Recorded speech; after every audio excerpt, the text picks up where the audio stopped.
Hello friends, দেখো আজকে আমার দুপুরের মেনু মাছের ঝাল। পেঁয়াজ বেটে নিয়েছি, নিয়ে ভাজছি। একটু হালকা লাল লালি হয়ে গেলে, একটু হালকা লাল লাল হয়ে গেছে, এই টমেটো বাটাটা দিয়ে দেবো।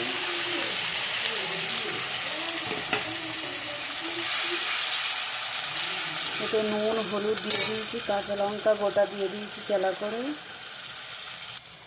একটু হালকা লঙ্কার গুঁড়ো দিলাম অল্প করে,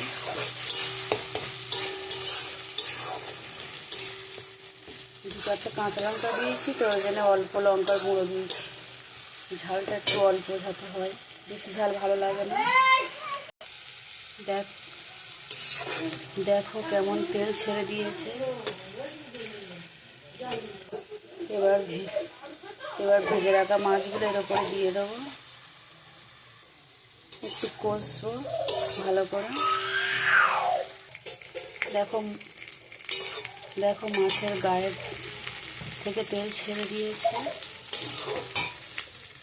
এবার বেটে রাখা সর্ষে বাটার জলটা দিয়ে দেবো।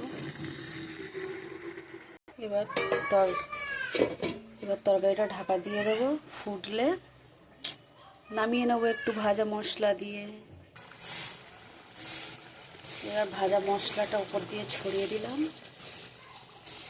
দেখো কেমন কালার হচ্ছে।